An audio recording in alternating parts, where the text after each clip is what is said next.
옆 사람 같이 합시다. 한 주간 너무나도 반갑게 만났는데 샬롬, 당신이 있어서 행복합니다. 우리 함께 인사합시다.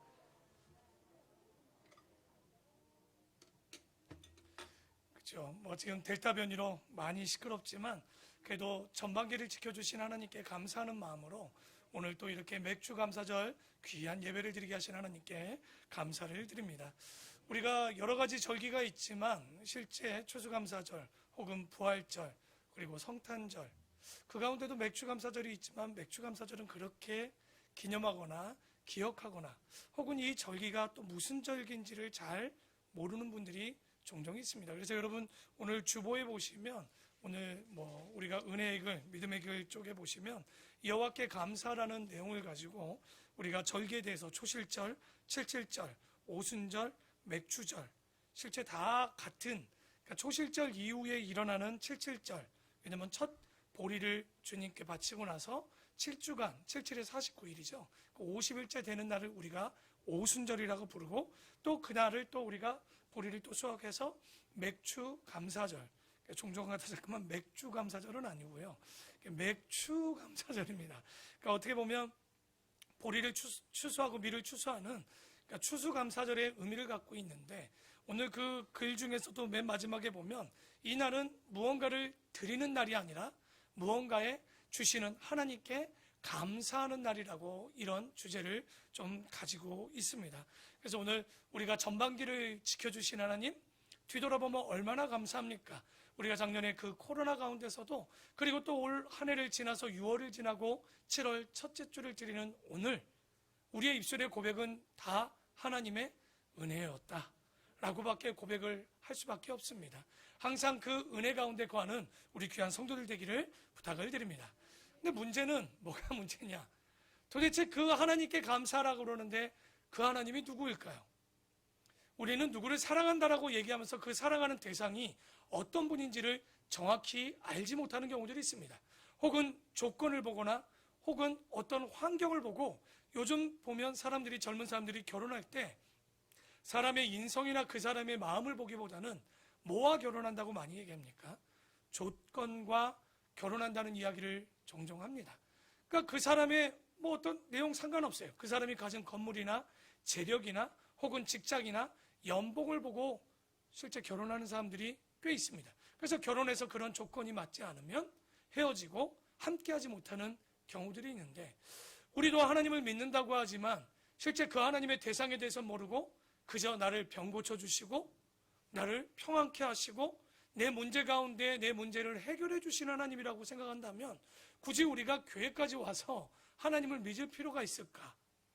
그래서 오늘 우리가 마태복음 9장을 통해서 한번 살펴볼 건 뭐냐면 도대체 하나님은 누구실까? 우리가 성부 하나님에 대해서 배우려면 어디를 보면 될까요? 성부 하나님, 아마도 오경, 우리 창세기, 출애굽기, 레위기, 민수기, 신명기까지 보면 하나님의 자기 계시라고 하죠. 특별히 출애굽기 때 보면 내가 너희에게 누구인지 알게 하시리라는 말씀을 계속 반복적으로 보여줍니다. 그러니까 하나님이 알고 싶다. 그러면 창세기부터 신명기까지 보면 됩니다. 그러면 성자 예수님, 성자 하나님을 알고 싶다 그러면 어떤 성경을 보면 될까요? 또 막연히 믿으면 안 됩니다. 사복음서, 마태, 마가, 누가, 요한. 정확히 얘기하면 여기 요한계시록까지 하나 더 붙어야 됩니다. 다시 오실 예수 그리스도가 누구인지를 보여주는 복음서. 그러니까 요한복음을 쓴 요한이 다시 오시는 주님에 대해서 설명하고 있는 그러니까 우리는 제4복음서라고 하지만 정확히 얘기하면 제5복음서라고 할 수 있는 요한계시록까지를 보게 되면 그게 아마 성자 하나님, 예수님이 누구인지에 대해서 정확히 나옵니다. 그리고 마지막으로 우리가 보게 되는 성령 하나님, 아마도 성부와 성자와 성령 중 가장 우리가 잘 모르겠다 싶은 분이 누구냐? 솔직히 성령 하나님입니다. 우리가 지난주에 설교 때 했죠. 성령은 뜨겁게 온다고 또 불같이 온다고 막 뜨거워야 성령이다? 그거는 불에 혀같이 온다는 사도행전의 말씀일 뿐인 거고 우리가 성령이라는 건 조용히 우리 마음 가운데 함께 하시고 우리에게 평강과 위로를 해주시고 권명과 깨달음을 주시는 분. 그 성령을 어디서 알 수 있냐? 우리가 잘 보는 사도행전을 보면 성령께서 일하심을 우리가 좀 살펴볼 수 있게 됩니다. 그러니까 우리가 성경 안에 보면 도대체 성부 하나님은 누군가? 성자 예수님은 누군가? 성령 하나님은 누군가? 이 말씀을 드리는 이유는 우리가 하나님을 사랑하고 하나님의 권세와 하나님의 능력을 받는다고 하지만 그분이 누구인지를 모른 채 성경을 본다면 이건 말 그대로 수박 겉핥기밖에 되지 않는 신앙을 갖게 될 것이고 성숙함은 떨어지게 될 것이고 하나님을 알지 못하기에 미성숙과 함께 불평과 원망의 삶밖에 우리가 가질 수밖에 없다. 그래서 오늘 말씀을 통해서 도대체 그분이 누구이시길래 이런 이야기를 할까 우리 한번 나눠보고자 합니다. 우리가 지난주 수요일날 보았던 마태복음 8장에 보면요, 예수님이 오셔서 사람들을 경악해 하는 사건이 하나 나옵니다. 굉장히 놀라게 합니다. 그게 뭐냐? 예수님께서 갈릴리 호수로 배를 타고 건너가실 때 사역이 얼마나 피곤한지 타시자마자 배 고물에 누워서 뒤편에 누워서 잠이 들어버리신 거예요. 그런데 문제가 일어났어요. 이 갈릴리가 호수이지만 바다같이 파도가 치고 얼마나 바람이 센지 배가 침몰할 것 같으니 제자들이 난리가 났죠. 뭐라고 그랬겠습니까? 한국 사람하고 똑같습니다. 주여 구원하소서, 우리가 그렇죠, 죽게 되었나이다. 툭하면 죽는데. 그러니까 예수님이 일어나셔서 딱 이러죠. 깨우니까 야 어찌하여 무서워하느냐 이 믿음이 작은 자들아 라고 그들을 딱 얘기합니다. 바다를 꾸짖으시고 바람을 꾸짖자 어떤 일이 벌어집니까? 잠잠해졌다라고 이야기를 합니다. 우리는 워낙 예수님을 믿다 보니 이런 거 놀랍지 않아요. 그냥 하는 이적 중에 하나 정도, 뭐 오병이요? 아유 그것도 못하시면 하나님인가? 이럴 수 있겠지만 이때 2000년 전에 유대인들에게 이 사건은 엄청난 사건이었어요. 왜냐? 그가 누구이시기에 바람과 파도를 명령하여 잔잔케 할 수 있는가? 순종케 할 수 있는가? 아무리 생각해도 하나님 외에는 이런 일들을 할 수 없는데 도대체 예수가 누구신가? 그래서 마태복음 8장의 내용을 보면요, 창세기부터 말라기까지 전혀 나타나지 않던 곧 성자 예수님, 바로 성자 하나님에 대한 이야기를 면면히 나타내고 우리에게 이야기해주고 있습니다.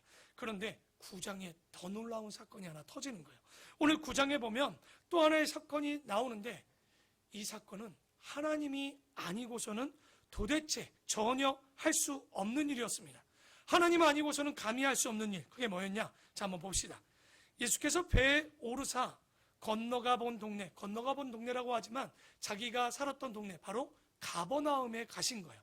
가버나움에 들어갔는데 이르시니, 우리가 너무나도 잘 아는 마가복음, 누가복음에도 나오는 침상에 누운 중풍병자에 대한 사건이 하나 나옵니다. 여기서는 친구들이 그냥 데려왔다, 사람들이 데리고 왔다라고 하지만 마가복음과 누가복음에 보면 우리 어린 주일학교 때 기억나시죠? 친구들이 예수를 만나러 왔는데 예수님께서 사람들이 너무 많은 거야. 도저히 안 되니까 어떡합니까? 지붕을 뜯어서 그 중풍병자를 내리는 장면들을 이야기합니다. 그러니까 얼마나 예수님의 이적과 표적이 나타났는지, 이제 예수님이 어떤 분인지 점점 사람들이 알기도 하니까 너무나도 유명해져서 예수님을 만날 수가 없었던 거예요. 그런데 여기에 보면 중풍병자의 믿음도 얘기하지만 잘 보십시오.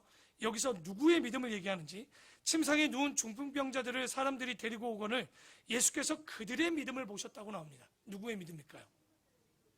중풍병자의 믿음이 아니에요. 그 친구들의 믿음을 가지고 지금 어떤 얘기를 하냐? 믿음을 보시고 중풍병자가 복받은 거죠. 아마도 중풍병자도 그러지 않았을까요? 나 좀 내려달라고 했겠죠. 그런 내용은 나타나지 않지만 친구든 중풍병자든 우리는 굉장히 이성적이잖아요. 우리가 교회 왔는데 자리가 좁아요. 그러면 여러분은 어떻게 하실 것 같아요? 오늘은 예배 드릴 때가 아닌가 보다. 집에 돌아야 되겠다. 예전에 전에 교회 가보니까 주차장이 좁으면 그런 일들이 많이 있었어요. 와서 주차할 곳이 없으면 빙빙 돌다가 굉장히 합리적이죠. 맞는 말이잖아요. 예배할 장소가 없었고 뭐 없으니까 갔는데 이분들도 충분히 그런 합리적인 사고를 할 수 있었지만 그들에겐 간절함이 있었어요. 병 낫고자 하는 간절함과 그 친구가 낫게 하고자 하는 열정이 합쳐져서 그 지붕, 우리나라처럼 이런 지붕 막 텍스를 뜯는 게 아니라 거기는 비가 잘 오지 않기 때문에 나무를 넣고 그 위에 어떻게 보면 풀 같은 혹은 가죽이나 이런 거적들을 잠깐 올려서 살짝 치우면 얼마든지 지붕이 드러나요. 그러니까 그곳에 어쨌든 내렸던 거죠. 열정을 가지고 내렸더니, 근데 여기 놀라운 얘기를 하는 거예요. 중풍병자에게 이르시되 작은 자야 안심하라, 너의 죄사함을 받았느니라. 아멘. 여기 한번 줄을 치시고요. 왜 이게 중요하냐면 우리가 현재나 과거나 재판정에 가면 판사가 할 수 있는 일이 있습니다. 그게 뭡니까? 당신은 죄가 있다, 죄가 없다. 죄가 있기에 몇 년의 형벌 혹은 사형 할 수는 있습니다. 그런데 아무리 재판관일지언정 그가 하지 못하는 능력이 하나 있죠. 그게 뭡니까? 그 죄를 사할 수는 없는 거예요. 그러니까 죄를 사할 수 있는 건 사람이 할 수 있는 일이 아니라는 거죠. 그러니까 유대인들이 이 이야기를 들었을 때는 어린 반푼없는 얘기인 거예요. 하나님 외에는 누구도 죄를 사할 수 없는, 그러니까 그들의 마음에 어떤 마음이 들어왔냐? 참나마도다. 자기가 무엇이기에. 그래서 3절에 바로 얘기합니다. 어떤 서기관들이 속으로 이르되 이 사람이 뭘 모독한다고요? 신성을 모독한다. 이 사람이 하나님에 대해서 어설피 알고 있기 때문에 그래요. 그게 신성 모독입니다. 여러분, 우리가 다 아는 게 아닙니다. 이놈의 조금 아는 것 때문에 은혜의 자리 못 들어가는 경우들이 있어요. 여러분, 신앙생활하면서 가장 은혜 못 받는 그룹이 하나 있습니다. 자, 볼까요? 평신도, 직분자, 목회자. 말하기 뭐해서 내가 좀 멈칫한 거예요. 자, 세 그룹 중에 누가 가장 은혜를 못 받을까요? 목사님들이요? 왜 그렇게 생각하십니까? 제가 받을 수 있습니다. 목사님들, 그래요. 그럼 두 번째는 누구? 직분자들. 스스로 막 자기들 자책합니다. 세 번째, 그러면 누가? 평신도. 이거는 맞다라고 할 수 없는데, 대체적으로 평균적으로 보면 목사들이 목사들 앞에 설교하잖아요. 가장 말씀 안 듣습니다. 얼마나 웃기냐면 그게 다른 사람이 아니라 저도 그렇습니다. 누가 설교할 때 설교를 어정쩡히 말씀을 하면요, 이 말씀은 이런 말씀이 아닌데 저 목사님은 왜 저렇게 얘기하지? 그리고 솔직히 팔짱은 안 꼈지만 이미 마음의 팔짱과 다리는 꼬고 앉았어요. 절대 은혜를 받으려는 마음이 없어요. 뭘 틀렸나? 뭘 했나? 받지 못합니다. 당연히 직분자들, 죄송한데 임직자들 혹은 직분자들도요, 동일합니다. 시간이 갈수록 자기의 습관과 혹은 들었던 경험치, 생각했던 경험치가 그들의 은혜를 막는 거예요. 그러니까 조금 아는 걸 가지고 아는 척하지 말라는 거예요. 제가 에스라 성경 강좌를 마무리하고 딱 강좌를 끝내고 났는데 세상에 난 다 안다고 목에 힘주고 몇 개월 살았더니 다른 쪽에 가서 평신도들이 혹은 이 목회자들이 강좌를 하는 거 들었는데 그 뒤로부터는 절대 제가 어디 가서 얘기하지 않습니다. 세상에 이렇게 똑똑한 사람들이 많은 거예요. 말씀을 어떻게 저렇게 은혜롭게 하고 저런 은혜를 받을 수 있지? 평신도가 성경 강좌를 하는데 내가 목사인가 싶더라고. 얼마나 잘하는지. 그 뒤로 점점 겸손하게 되는데 오늘 여기 보면 누가 신성 모독한다라고 마음을 먹었습니까? 지금? 서기관이 어떤 사람들이 잘 모르죠. 이 사람이 레인이면서 경건한 가정에서 태어난 사람입니다. 근데 이 사람은요, 적어도 13살에서 14살에 이제 성인식을 해요. 성인식을 하고 나면 이제 율법과 율례와 규례를 배우기 시작하는데 몇 년을 배우냐? 26년간 40세가 될 때쯤에 돼서야 기름 부음을 받고 서기관에 임명합니다. 제가 아까 얘기했죠. 조금밖에 모르는 사람이 차라리 어설프게 안다라고 했지만 26년을 성경을 공부했는데 어설프게 안 거예요. 여러분은 성경 한번 읽고도 얼마나 뿌듯해 하십니까? 근데 26년을 가지고 성경을 쭉 보지만 그 사람의 마음에 잘못 가지면 이런 실수를 할 수 있는 거예요. 솔직히 이런 정도의 실력은요, 유대인 사회 속에서 랍비라고 불립니다. 이거 지혜자인 거예요. 랍비 중에 랍비는 또 뭐라고 부릅니까? 랍반이라고 부르죠. 여러분이 아는 에스라 선생님. 그러니까 이런 분 정도가 굉장히 선생님 중에 선생님인데 여기 보면 굉장한 실력을 가졌다고 생각하지만 그럼에도 불구하고 함부로 이야기해서는 아니 된다는 거예요. 그런데 이 서기관이 신성 모독하는구나. 왜 그랬을까요? 자기의 한계치를 뛰어넘은 거예요. 생각해. 왜? 예수님께서 도대체 저가 누구기에 바람과 파도를 잔잔케 할 수 있는가? 저가 누구기에 사람의 죄를 사할 수 있는가? 서기관이 듣기에는 이걸 용납할 수가 없었던 거죠. 여러분, 그래서 오늘 본문을 보면서 여러분 잘 보셔야 됩니다. 예수님이 제자들을 데리고 3년 동안 가르치신 이후에 가이사랴 빌립보에 가서 그들에게 첫 번째 졸업시험을 봅니다. 첫 번째 질문이 뭐였죠? 너희들은 나를 누구라 하느냐? 그랬더니 얘기합니다. 선생님이요, 혹은 율법학자요, 혹은 선지자요라고 얘기합니다. 이러쿵저러쿵 얘기했지만 결론은 우리 항상 베드로 형님이 실수하다가 그날따라 성령이 임하셨어. 마태복음 16장 16절에 뭐라고 얘기합니까? 주는 살아계신 하나님의 아들까지는 캐치를 했어요. 근데 이 고백도 대단한 고백이지만 솔직히 요한복음 20장에 나오는 도마의 고백이 최고의 고백입니다. 왜냐하면 베드로는 하나님의 아들까지는 봤어요. 그런데 도마는 뭐라고 합니까? 나의 주님이시고 나의 하나님이시라고 고백을 하는 거예요. 그러니까 예수 그리스도를 누구로 봤냐? 하나님이시라고 본 거예요. 이거 굉장히 놀라운 얘기인 거예요. 그러니까 지금도 이 중풍병자의 사건을 통해서 서기관들은요, 용납이 안 되는 거예요. 도대체 제 선지자라는 사람인 것까지는 인정하겠어. 근데 지가 뭔데 죄를 사해주고 지가 뭔데 파도와 바람을 잠잠케 할 수 있다는 거예요. 그래서 조심해야 되는 거예요. 4절에 예수께서 그 생각을 하시고 이르시되 너가 어찌하여 마음에 무슨 생각? 그러니까 우리가 판단을 할 수 있어요. 목회자가요, 저는 종종 가다 제가 연예인 같아요. 얼굴이 연예인 같다는 게 아닙니다. 제가 연예인 같다고 얘기하는 건 판단받는 자리가 있는 거예요. 제가 뭘 한다라고 그러면 여러분 뭐 할 것 같아요? 왜 저거 하지? 안 해봐요. 또 뭐라고 하는지 압니까? 왜 목사님 안 하지? 그러니까 저도 속으로 그래요. 뭐 하라는 거지? 하면 한다고 뭐라 그러고 안 하면 안 한다고 생각해요. 또 생각을 잠깐 멈췄더니 왜 멈췄니? 하면 왜 하니? 하나님께 다 맡겨야지. 그러니까 나 솔직히 이 마태복음 9장 보면서도 사람들이 평가하는 모습 보면서 야, 목회자인 나도 참 마음이 버거운데 이 예수님은 참 예수님이니까 참았지. 이거 정말 왜 예수님이 고치면 고친다고 뭐라 그러죠? 지금도 오늘 보면 계속 그런 얘기를 하는 거예요. 왜 니들은 금식 안 하냐고. 그렇죠? 뭐 그 뒤에 계속 시비를 겁니다. 그래서 우리의 마음의 결단, 판단은요, 위험합니다. 판단은 하나님이 하시는 거예요. 우리는 기도하고 그 생각을 가지고 가는데 5절에 아주 놀라운 얘기를 합니다. 야, 네 죄사함을 받았느니라 하는 말과 일어나 걸어라 하는 말 중에 어느 것이 쉽겠느냐? 예수님이 그들에게 질문합니다. 그러니까 일어나 걸어라는 말이 쉬운 거예요? 죄사함을 받았다라는 말이 쉬운 거예요? 일어나 걸었다는 말이 쉬운 거예요? 죄사했다는 말이 쉬운 거예요? 속지 마십시오. 이 이야기는 예수님이 그런 거예요. 둘 다 쉽지 않다는 얘기인 거예요.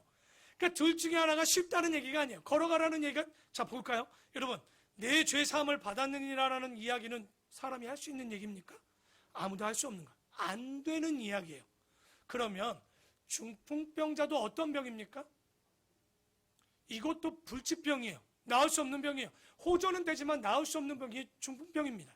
그런데 중풍병자 보고 일어나 걸어라? 말 되는 얘기예요? 안 되는 거예요? 어느 것도 안 되는 얘기인 거예요. 지금 너희들이 볼 때는 이것도 저것도 사람이 할 수 있는 일이 아니라는 걸 얘기하고 싶은 거예요. 그래서 6절에 그러나 인자가 세상에서 죄를 사하는 권능이 있는 줄을 너희로 알게 하려노라 하시고 중풍병자에게 말씀하시되 일어나 내 침상을 가지고 집으로 가라 하시니 라고 얘기합니다. 오늘 아마도 9장의 8장의 이야기는 어떤 이야기로 가득 차 있습니까? 병 고치고 귀신을 쫓고 죽은 자를 살리는 내용으로 함축적으로 8장과 9장이 나와 있어요. 그런데 이런 장들을 보면 우리가 잘못 생각하는 것 중에 이 말씀 들으면 병이 낫겠다, 내 문제가 해결되겠다, 내가 좀 더 형통하겠다. 아니요, 오늘 이야기의 핵심은 그 이야기를 하는 게 아니에요. 6절을 보십시오. 세상에서 인자가 죄를 사하는 권능이 있는 줄을 누구에게 알게 해주시려고? 병 고치는 이유가 병을 고치는 게 목적이 아니라 예수님, 곧 하나님의 아들인 예수님이 죄를 사하는 권능이 있다는 얘기를 하고 싶은 거예요. 이거 천지개벽하는 얘기입니다. 이런 권세는 판사도 없는 거예요. 창세 이후에 어떠한 사람도 사람의 죄를 용서할 수 있는 것은 없다는 거예요. 그렇기 때문에 예수님이 오셔서 우리에게 하시는 이적은요, 이적의 목적이 아니라 뭐를 목적으로 갖고 있는 거예요? 죄사함의 능력이 누구에게 있다는 거? 예수 그리스도에게 있다는 거. 오늘 여러분 신앙 고백할 때 그 고백 중에 뭡니까? 우리의 죄를 사하여 주시고. 소름이 끼쳐야 돼요. 우리는 얼마나 믿음이 좋은지 아무것도 놀라지 않아. 홍해 안 놀라. 요단강 우스워. 죽었다 살아났다 당연한 거 아니겠습니까? 다시 오신대. 할렐루야. 놀랄 수가 없는 거예요. 그런데 솔직히 우리의 죄를 사했다? 여러분 정말 우리가 재판장 앞에 가서 진짜 그 재판 무죄 받았을 때, 그건 죄가 없을 때 무죄지만 죄가 사형인 거예요. 원래 로마서 3장 23절에 뭐라고 합니까? 모든 사람은 죄를 범하였음에 하나님의 영광, 천국에 갈 자가 있다 없다.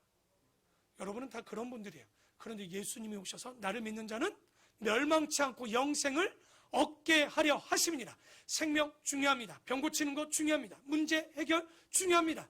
하지만 순서가 다를 뿐이지 다 우리는 언젠가는 주님을 만나러 가는데 문제는 결론이 같지 않은 거예요.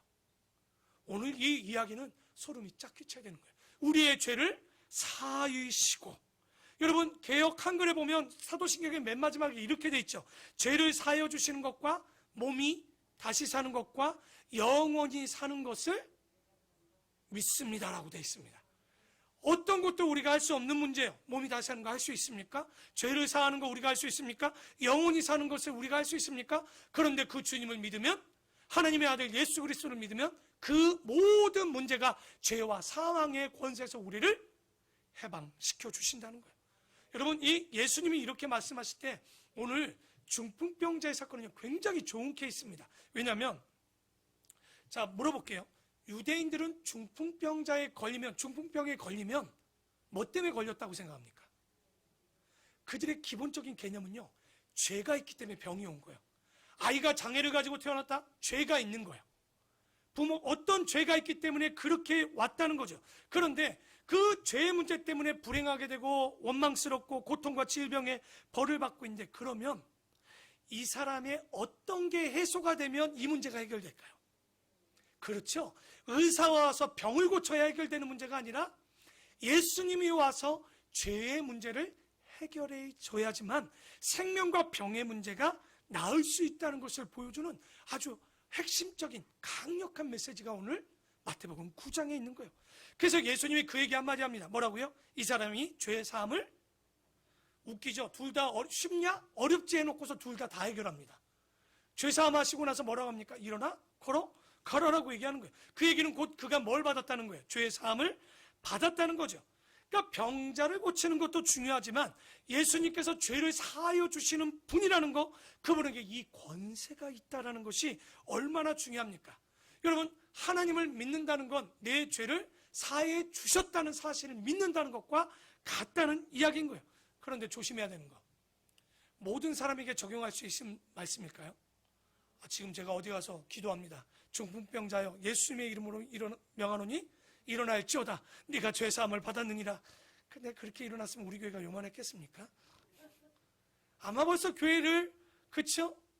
그런데 그 일은요, 보편적인, 지금 이 사건은 보편적인 사건이 아닌 거예요. 그러니까 언제 어디서 몇 번이나 반복될 수 있는 사건이 아니라 오늘의 사건의 핵심은 뭡니까? 병 낫는 것이 아닌 거예요. 그럼 뭐가 핵심입니까? 죄 사해 주시는 분이 누구다? 예수 그리스도의 문제인 겁니다. 여러분, 우리가 신앙생활 할 때도 마찬가지인 거예요. 자꾸만 문제 해결 때문에, 혹은 내 어떤 병의 문제 때문에, 혹은 나의 생명, 아니요, 그것 중요하지 않다는 얘기가 아닙니다. 진짜는 먼저 누구를 만나야 되는 문제가 가장 중요한 거예요. 예수 그리스도가 나의 구주요 우리의 생명을 구원하실 분이라는 사실을 알아야 되는 거예요. 그분이 누구다? 하나님의 아들이고 곧 그분이 하나님이시다라고까지 봐야 성경을 제대로 보신 거예요. 여러분, 교회 처음 오면 사람들이 그런 얘기해요. 구약은 어려우니까 신약을 봐. 제가 구약 설교할 때, 여러분 하루에 한 번 설교할 때 몇 장씩 보던가요? 제가 첫 번째 개척하고는요, 한 번에 5장, 6장, 7장도 봤어요. 제가 보니까 옛날 설교문을 봤더니 7, 8장인 거야. 많게는 9장까지도 있어요. 9장이면요 1시간 반 설교했다는 얘기예요. 제가. 그러니까 제가 얼마나 철이 들었는지 요즘은 딱 1시간밖에 안 해요. 근데 신약은요, 더 놀라운 건 제가 2장, 많이 봐야 2장이고 몇 장 봅니까? 1장밖에 못 보겠어요. 왜냐면 그 주시는 내용의 메시지가 얼마나 영적이고 어려운지 쉽지 않다는 얘기입니다. 그러니까 언제 뭣도 모르고 신약 보면 돼, 그런 무식한 소리 하시면 안 돼요. 굉장히 어려운 책이 신약입니다. 영적인 내용, 왜? 구약은 땅의 이야기를 한다면 신약은 하늘의 이야기를 얘기를 하는데, 보이지 않는 하늘을 믿음도 없는데 어떻게 볼 수 있을까요? 그렇게 쉬운 얘기를 하는 게 아니라는 얘기입니다. 그래서 6절에 보면, 그러나 이자가 세상의 죄를 사하는 권능이 있는 줄을 너희로 알게 하려 하노라 하시고, 중풍병자에게 말씀하시되 일어나 너의 침상을 가지고 집으로 가라 하시니 그가 일어나 집으로 돌아가는 것을 무리가 보고 두려워하며 이런 권능을 사람에게 주신 하나님께 영광을 돌리리라. 그래서 어떤 질병은 죄와 상관이 있는 것도 있지만 모든 질병이 죄와 상관이 있는 것은 아닙니다. 그러나 오늘의 중풍병자의 사건은 확실히 뭐와 상관이 있다? 죄와 상관이 있었기 때문에 예수님이 그에게 뭐라고 하는 거예요? 내 죄가 사함 받았다라고 이야기하는 거죠. 그러니까 여러분이 오늘 본문을 제대로 봤다면 뭘 봐야 될까요? 예수님께서는 죄를 사하는 권세가 있고, 그리고 바람과 파도를 잔잔케 하시는 권세가 있고, 그리고 귀신을 쫓는 제어하는 권세가 있고, 그리고 더 나아가 죽음을 이기는 권세가 있는 분이시라는 거, 이걸 오늘 볼 줄 아셔야 돼요. 그러니까 9장에 예수님이 병 고치셔서 죽은 자를 살리셔서 잘못 본 겁니다. 그걸 보여주려고 한 게 아니야. 이런 모든 권세를 가지신 분이 누구다? 예수 그리스도, 곧 하나님의 아들이다. 그래서 마태복음 28장 18절에는 이렇게 얘기합니다. 하늘과 땅의 모든 권세를 내게 주셨다는 것이 너희들은 믿어지느냐? 주님은 이 권세만 있는 게 아니에요. 그러니 여러분, 우리가 누구에게 붙어 있어야 되는 거예요? 예수 그리스도에게 붙어 있으면 끝나는 거예요. 나는 이런 능력이 있어. 요즘 아이들이 좋아하는 슈퍼 히어로들의 능력을 보십시오. 어떤 애는 싸움을 잘하고, 어떤 애는 잘 맞고, 어떤 애는 잘 숨고, 막 여러 가지 기능이 있어요. 한 명 가지고는 안 돼요. 모여야 자기들끼리 한 팀이 되지만 다 필요 없습니다. 여러분, 물질의 재능만 받고 싶습니까? 우리 말라기도 얘기하지만 우리는 평안도 있어야 되고, 물질의 능력도 있어야 되고, 생명도 얻어야 되고, 다 가져야 돼. 그 모든 걸 가질 수 있는 방법, 누구에게 붙어 있으면 되는 거예요. 이런 복 주는 말을 한다면 진짜 여러분, 지금 두려우십니까? 염려가 있습니까? 저도 매일마다 두렵습니다. 매일마다 염려가 있어요. 그럴 때마다 제가 찾는 건, 목회자임에도 불구하고 찾고 기도하는 건 예수 그리스도가 그 문제를 해결할 뿐이지, 누구도, 어떠한 사람도, 어떠한 능력도 나를 해결해 줄 수 없다는 사실을 깨닫는 우리 모두가 되기를 바랍니다. 그래서 이 모든 권세를 주님께서 갖고 계시는데, 9절에 이제 예수께서 그곳을 떠나 지나가시다가 마태라는 사람이 세간에 앉아있는 것을 보시고 이르시되 나를 따르라.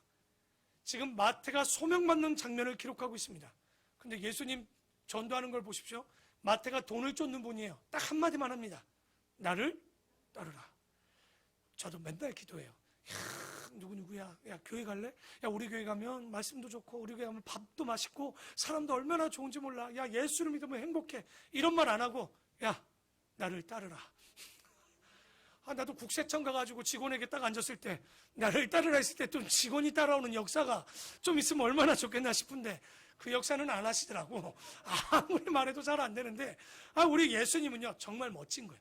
말을 많이 하고 설명하지 않아요. 정말 성령의 능력으로 한마디만 하신 거예요. 그랬더니 10절에 예수께서 마태의 집에 앉아 음식을 잡수실 때 많은 세리와 죄인들이 와서 예수와 그의 제자들과 함께 앉아있더니, 그러니까 마태가요 되게 재밌죠. 마태를 부르셨대요.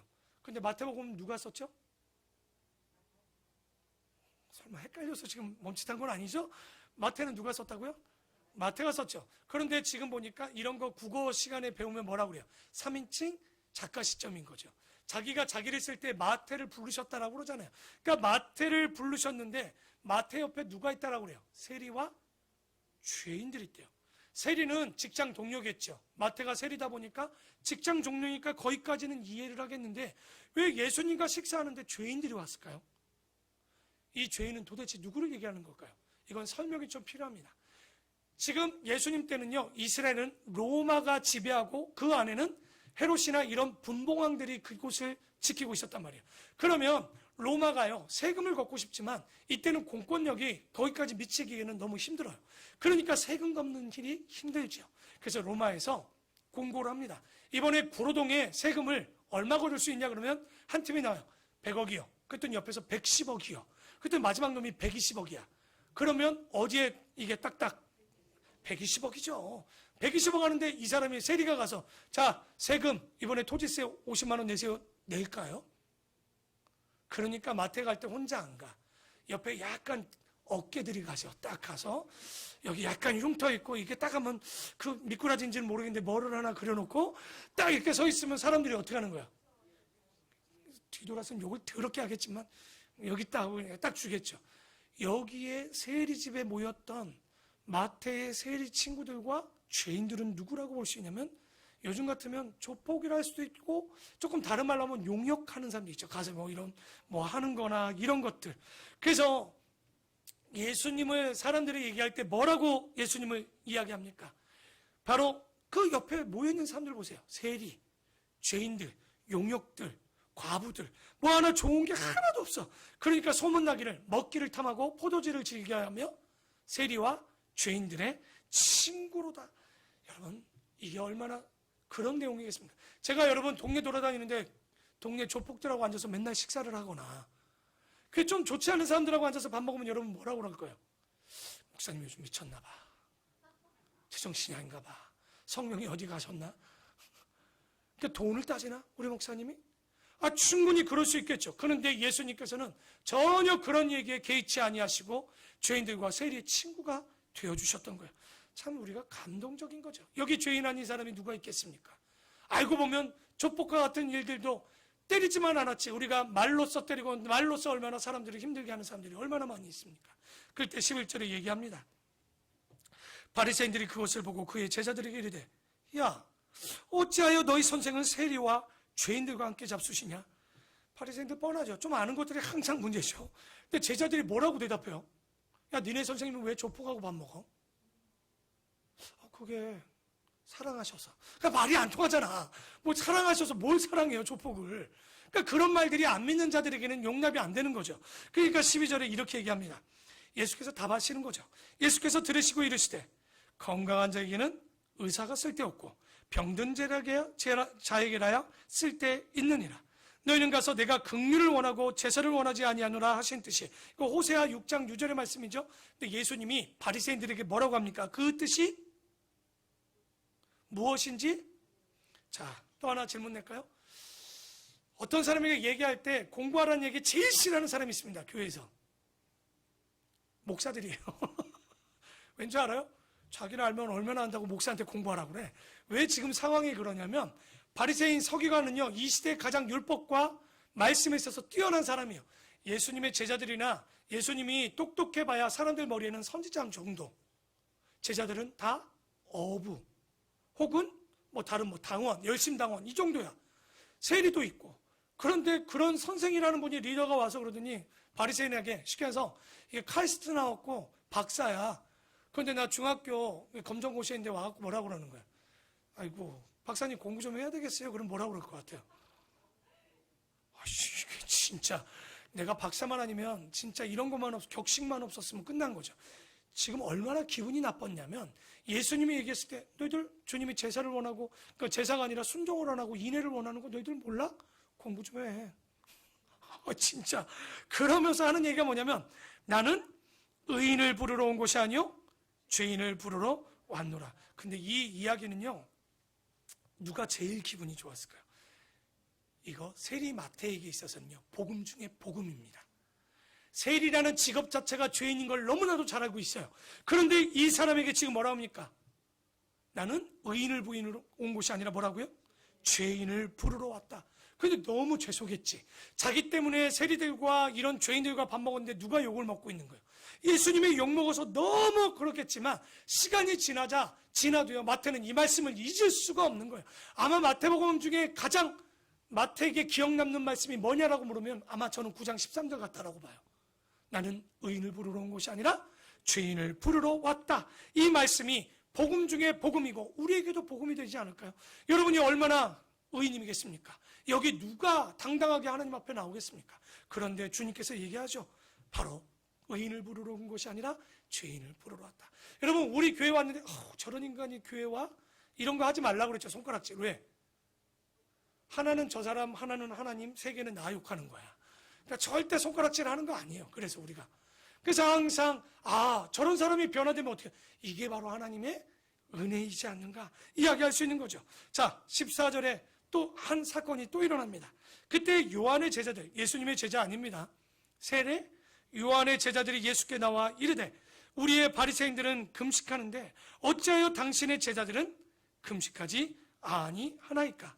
그러니까 유대인들은요, 한 주에 2번 금식합니다. 월요일과 목요일날 금식을 하는데 항상 별일 없으면 금식을 해요.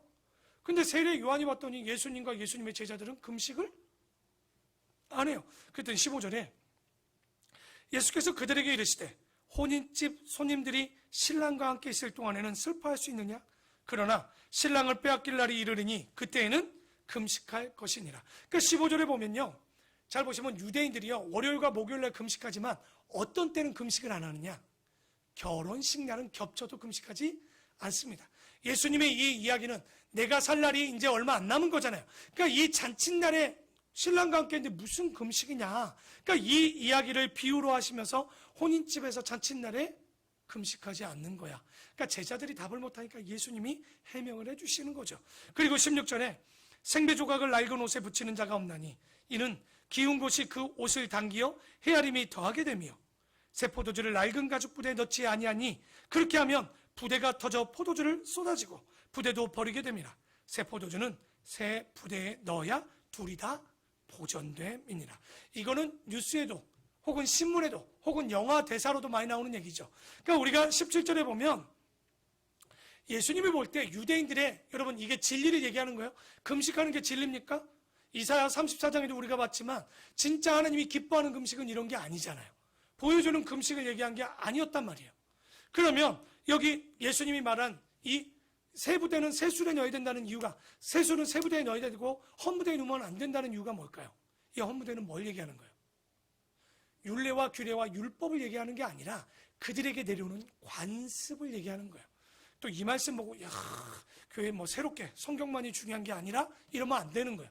그건 그들에게 내려오는 관습이 지금 맞지 않다라고 말씀하는 거예요. 그런 관습을 새술, 진리에 붙게 되면 터지게 돼 있는 거죠. 안 맞으니까.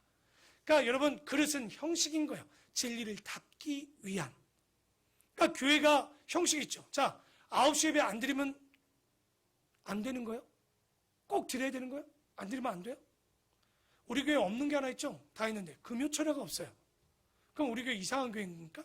우리 교회가 금요철야를 안 하는 이유는 딱 하나입니다. 여러분이 기억을 못하니까 또 얘기해 주시죠. 저희 교회가 금요철야를 하는 이유는 가족들이 항상 모여서 저녁 식사할 시간들이 없는 거예요. 믿는 우리도 쉽지 않잖아요. 왜냐하면 교회 가야 되고 또 헌신해야 될 봉사니까 금요일만큼은 믿지 않는 남편들과도 함께 모여서 식사하고 가족들과 함께 하라고 금요일을 준 거예요.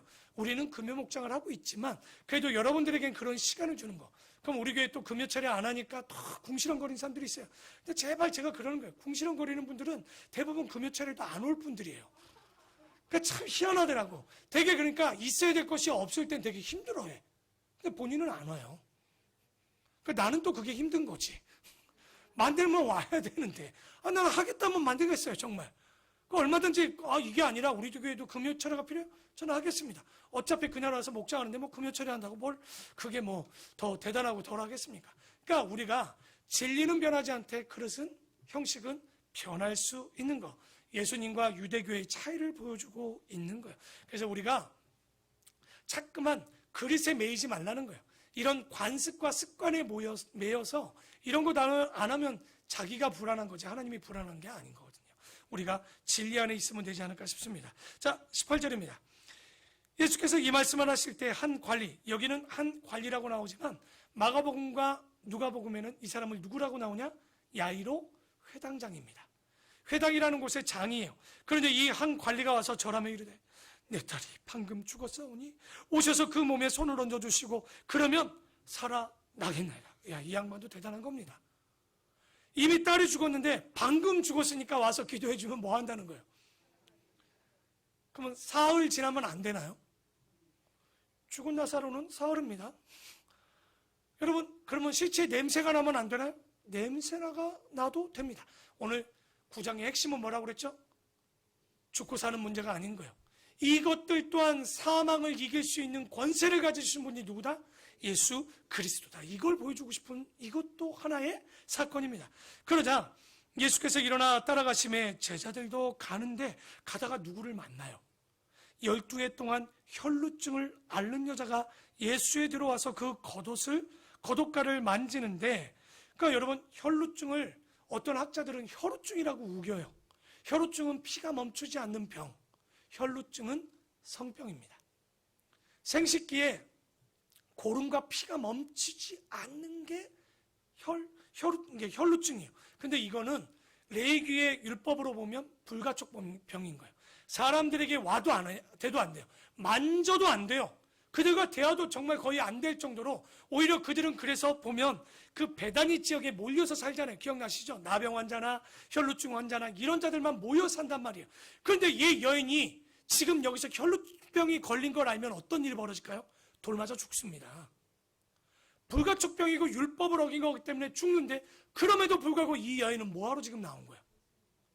예수님을 만나서 말도 못 건네요. 지금 누가복음이나 여기서 보면 뭐라고 했냐면 그의 뭘 만졌다고요? 옷자락을 만지는 거예요. 20절에 그래서 이렇게 얘기합니다. 21절에 이는 제 마음이 그 겉옷만 만져도 구원, 낫겠다라는 생각을 받겠다 함이라.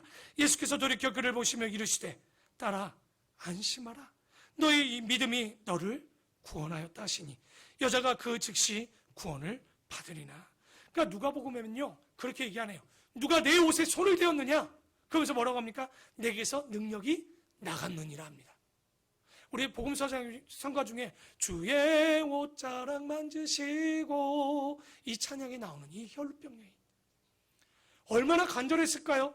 여러분, 우리가 믿음 얘기하지만 이런 여인의 간절함이 있을까요? 지금 내가 신앙생활하면 죽을 수도 있어요. 내가 나가서 예수 믿는다는 말하면 죽을 수도 있지만 그 여인은 그래도 내가 예수를 만나면 산다라는, 구원받을 수 있고 낫다라는 믿음으로 나온 거예요. 이게 얼마나 놀라운 일인가.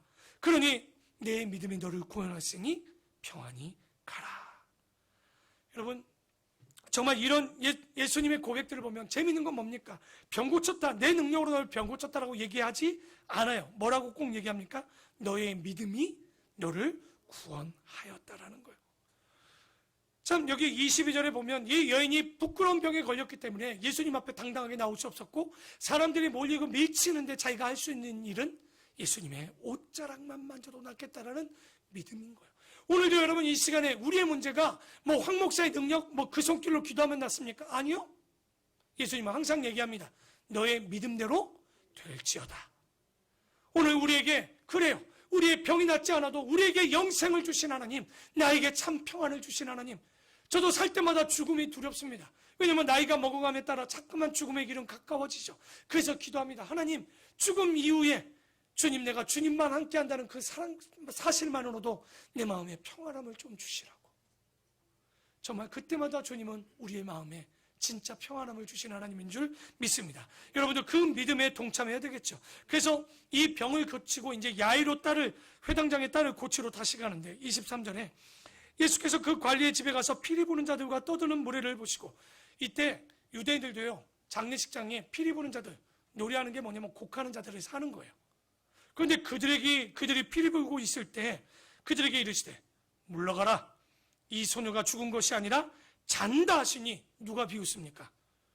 이 양반이 내가 뭘 모르나, 이 소녀가 이미 다 죽었다는 걸 다 알고 있죠. 그랬더니 25절에 무리를 내보낸 후에 예수께서 들어가서 소녀의 손을 잡으심에 일어나는지라. 그 소문이 그 온 땅에 퍼지더라. 예수님이 뭐라고 얘기했을까요? 다른 복음서에서는 아이야 일어나라, 아람어 하나 가르쳐 드릴까요? 달리 다굼. 이 말이 바로 그런 말이에요. 예수님이 헬라어 쓴 게 아니에요. 히브리어도 쓴 것도 아니에요. 사투리 썼어요. 달리 다굼 이런 거예요. 그러니까 그때로 비교한다면 이거는 아람어가 굉장히 그 안에 어떻게 보면 행정 언어가 아람어예요. 그만큼 뭐 그들에게 영향을 많이 받고 있었기 때문에 아람어를 많이 썼는데, 달리 다굼, 아이야 일어나라, 이런 말을 썼을 때 그 소문이 온 땅에 퍼지는데, 그 소문이 뭡니까? 바람과 파도를 잔잔케 하시는 권세를 가지시는 예수 그리스도, 바로 나병을 고치시는 예수 그리스도, 귀신을 쫓으시는 예수 그리스도, 죽은 자를 살리시는 권세를 있는 예수 그리스도, 바로 그분이 누구라는 거예요? 하나님의 아들 예수 그리스도. 우리가 성경을 보면서, 특히 복음서를 보면서는요 이 예수 그리스도를 이렇게 볼 줄 알아야 돼요. 그리고 27절에 또한 그룹이 나타납니다. 마태복음은요 이 사건이 계속 연달아 일어난 게 아니에요. 다시 얘기하지만 마태는 세리다 보니까 세금대로 모으잖아요. 지방세, 자동차세, 토지세. 그래서 예수님의 설교 따로, 예수님의 사역 중에 신유 사역을 따로 모아놓은 거예요. 하지만 그 내용 가운데 주고자 하는 메시지가 있는 거예요. 그래서 지금 맹인들 앞에 예수께서 거기서 떠나가실 때 두 맹인이 따라오며 소리질러 이르되 다윗의 자손이여 우리를 불쌍히 여기소서 하소서. 이거 대단합니다. 여러분, 맹인은요, 그들이 뭐가 발달하죠? 그러니까 보지 못하니까 귀가 발달해요. 그런데 재밌는 건 귀가 발달하다 보니까 예수에 대한 이야기들을 많이 들었던 것 같아요. 듣다 보니 예수님의 사역을 보다 보니까 이분이 분명히 누구라고 생각이 된 거예요. 다윗의 자손 예수 그리스도, 히브리어로 메시아. 그렇죠? 예수, 우리를 구원할 자, 기름 부음 받은 자라고 이 맹인들은 들었던 거예요. 그래서 그랬는지 히브리서에 보면 믿음은 들음에서 난다라고 얘기하죠. 그러니까 이들은 들었던 그분들의 예수에 대한 이야기를 듣고 나서 뭐 합니까? 다윗의 자손 예수요, 우리를 뭐 해달라고요? 근데 기도가 좀 웃겨. 추상적이야, 너무. 그러니까 여러분, 기도할 때 이렇게 하시면 안 돼요. 하나님, 우리가 잘 되게 해주십시오. 잘못 기도하다가 사업이 망하는 게 잘 되는 거일 수 있거든요.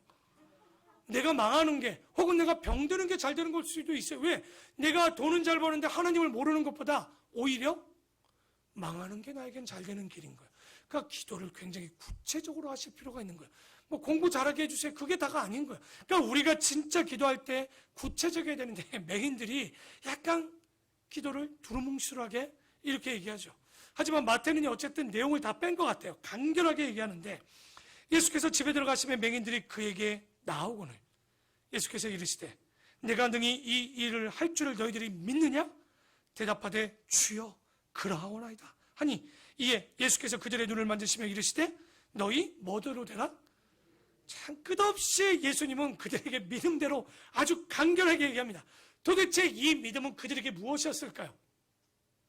나병 환자, 중풍병자, 그 친구들과 그 혈우병 여인은 다 야이로 회당장 그 아비의 마음은 어떤 마음이었을까요? 저는 간절함이라고 봅니다. 죽음을, 자기가 죽을 수도 있지만 그 죽음을 무릅쓰고 나간 자들, 나병 환자들이 또 외치는 장면도 뒤에 보면 나오지만 나병 환자들은요, 잘못하면 외치다가 성대가 나가는 수도 생겨요. 하지만 그들도 그 예수를 찾습니다. 우리가 이런 모든 것들을 보면 그들에겐 간절함이 있었다는 거예요. 여러분, 신앙의 간절함이 여러분이 얼마나 있습니까? 믿음이 있다고 하면서 얼마나 주님 앞에 나와 간절함으로 헌신하고 내가 언제까지 주님과 함께 할 수 있다는 사실을 여러분 기억해 봅니까? 내일이 있다라는 생각 때문에 유마양 요꼴로 사는 것은 아닌지, 항상 오늘이, 하나님이 주어진 오늘이 나에게 최선을 다하고 살 때 그래야 하나님이 함께 일하시는 거예요. 누구든지 각자의 삶의 끝은 다 오게 돼 있는 거예요. 다만 그것이 신앙으로 우리가 간 것 가운데 두려움도 떨치고 하나님을 만날 수밖에 없는 거예요. 근데 하나님도 없는데 떨치는 건 제대로 된 것이 아니에요. 그래서 여기 보면 참 또 30절 참 놀라운 얘기를 합니다. 자, 깜짝 놀랄 일이니까 한번 다 같이 한번 읽어볼까요? 자, 다 같이 한번 읽어보겠습니다. 시작.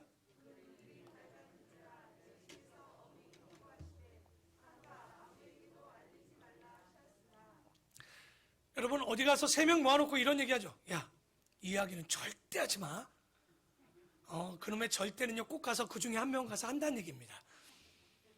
인간의 본성이 원래 그래요. 절대 하지 말라. 특히 애들 보십시오. 시키는 거 잘해요. 하지 말라는 거 잘해요. 인간의 재성은 딱 맞는 것 같아요. 근데 여기도 너무 웃긴 거예요. 가서 절대 전도하지 마. 시켰더니 어떤 일이 벌어집니까? 31절에 그들이 나가서 예수의 소문을 그 온 땅에, 여러분 어디 가서 전도하지 마십시오. 저도 이런 얘기를 하고 싶어요. 참 전도하라고 하면 어떻게 보면 우린 참 딴 말은 순종하는데 이 말만 잘 순종을 안 해. 딱 청개구리 같은 그 느낌인 거 있지. 나 알지, 물가에 묻어. 평상시에 맨날 반대로다 그날만 또 물에다 묻어. 그러니까 오늘 아마 예수님의 얘기, 이 소경들의 얘기하는 거, 그러니까 기독교의 복음을 보면 놀랍죠. 복음이 전파될 때가 언제였습니까? 로마의 박해, 10대 박해 때. 한국 기독교회가 정말 복음이 전해졌던 건 초대 1900년, 20세기 초반 때 오히려 복음은 핍박받을 때 엄청나게 전해졌죠. 그러면서 1990년부터 2010년까지, 20년까지 보면 우리는 너무 평안하게 왔어요. 그런데 이제 코로나로 우리에게 어려움이 왔습니다. 기회입니다. 복음이 전해질 교회입니다. 여러분, 욕 좀 먹으셔야죠. 복음 전하다 먹으셔야죠. 예비하다 먹으셔야죠. 이때가 복음을 전해야 될 때라고. 제발 여기선 청개구리 하지 마시고 정말 복음을 전해야 된다는 거. 그래서 예수님께서 아무 말 하지 말라고 그랬더니 진짜 그들이 아무 말 안 한 게 아니라 가서 전하게 된 거예요.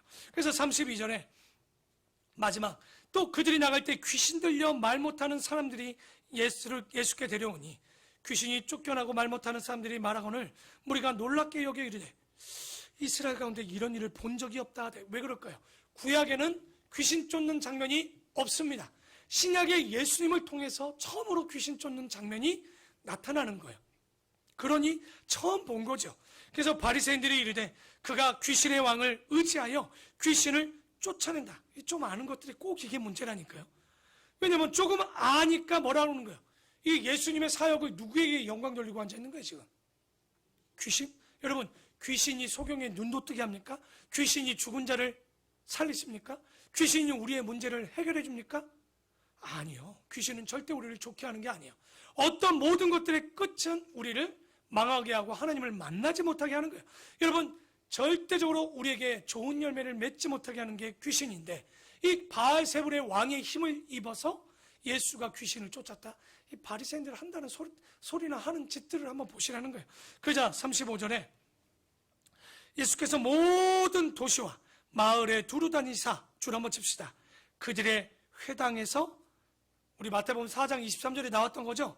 가르치시며 천국 복음을 전파하시며 모든 병과 모든 약한 것을 고치시는 3대 사역, 가르치고 선포하고 고치시는 teaching, preaching, 힐링이라는 이 세 가지 사역.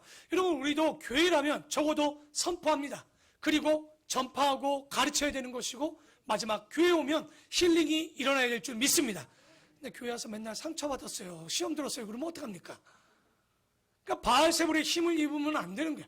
교회에 오면 그럴지라도 주 예수 그리스도의 이름으로 목회자가 부족하면 여러분이 채우면 되고, 여러분이 부족하면 제가 채우면 되는 것이고, 여러분이 연약하면 우리 성도가 채워주면 되는 거예요. 그리고 나가서 복음을 전하고 가르치고 힐링하면 되는 거겠죠.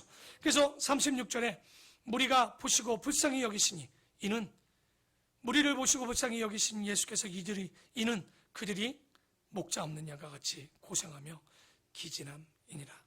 지금도 많은 성도들이, 교회를 다니는 사람들이, 우리가 말씀처럼 물이 홍수가 났지만 물은 많지만 마실 물이 없었던 것처럼, 이 시대 유튜브 많은 예배를 드리고 말씀을 본다고 하지만 진짜 예수님의 입장에서 볼 때 뭡니까?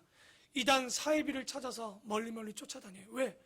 교회는 말씀을 안 가르치고 엉뚱한 데서는 성경 공부한다고 하니, 여러분, 우리 교회가 적어도 목회자가 안 가르치면 여러분이 모여서 말씀을 나누고 함께 공부하고 말씀을 나누고 큐티하고, 정말 이런 교회가 되어져야 되고요. 또 그런 모습으로 우리 목장과 우리 임직자들이 되어야 될 줄 믿습니다. 그래서 마지막 37절, 38절 읽고 마무리합시다. 다 같이 읽겠습니다. 시작.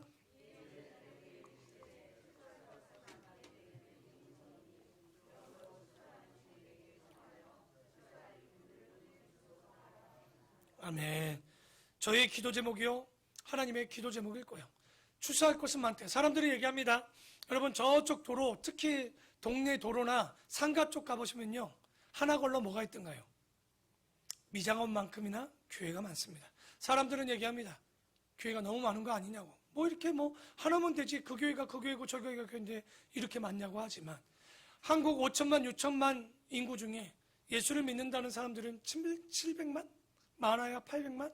그 숫자 중에도 이단이 들어간 숫자가 700, 800만입니다. 그러면 여러분, 교회가 정말 많을까요? 아니요. 오히려 이 시대는 추수할 사람이 없습니다.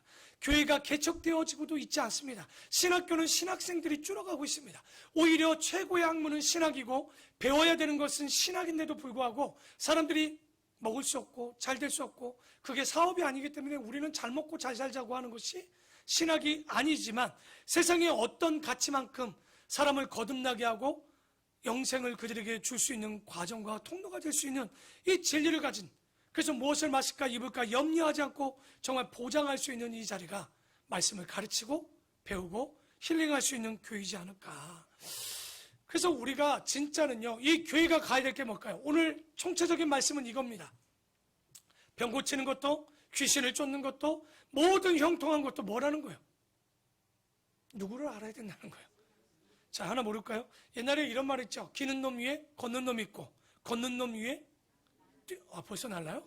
너무 빠르네. 뛰는 놈이 있고, 뛰는 놈 위에 나는 놈 위에 붙어 다니는 놈이 있어요. 가장 강력합니다.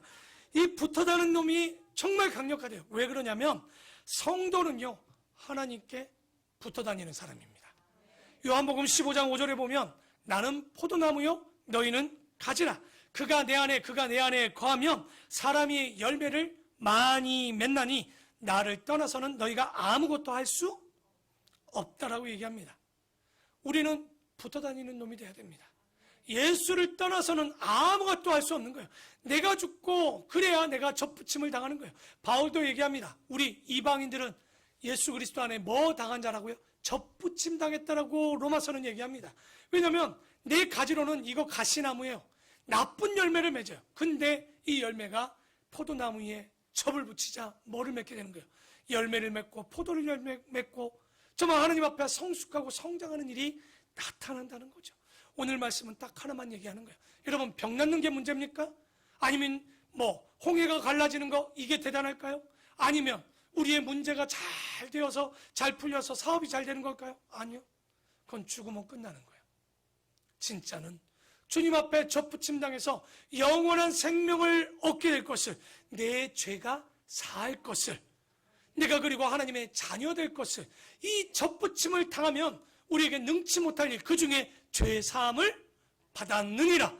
어떠한 것보다도 가장 강력한, 왜? 죄의 삭은 사망에서 벗어날 수 있는 일은 예수 그리스도밖에 없는 거예요. 오늘 이 자리에 우리 모든 성도님들 마음 가운데 다른 형통하게 해달라고요? 우리의 몸이 건강케 해달라고요? 우리가 어떤 사업이 잘 되게 해달라고요? 아니요. 그건 모든 것보다 제일 먼저 해야 될 건, 나를 구원하실 분은 예수 그리스도, 하나님의 아들 예수 그리스도가 나를 위해 십자가에 돌아가신 걸 믿지 않으면 우리는 이 자리에 앉아있는 것 자체도 허황된 것입니다. 오히려 초파일에 탑을 돌면서 복을 비는 게 홀라요. 왜? 예수 없고 병 고치고, 예수 없고 우리가 평안하고, 예수 없고 사업 잘 될 거면 굳이 예수가 필요 없는 거예요. 그런데 누구도 죄를 사할 수 없고, 누구도 우리를 영생케 할 수 없고, 우리로 누구도 구원할 수 없다면 우리에게 꼭 필요한 그 분, 예수 그리스도, 바로 오늘 이 말씀처럼 우리가 그 예수를 믿는 것이 영생을 얻게 하려 하심이라는 사실, 요한복음의 3장 16절의 말씀이 우리 마음판에 새겨져서 오늘 이 자리에 있는 우리 학생들, 우리 청년들, 이게 간단한 문제가 아닌 거예요.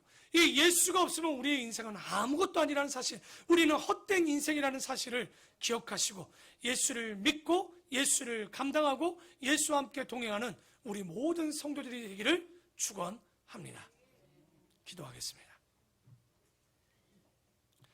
하나님 아버지, 감사를 드립니다.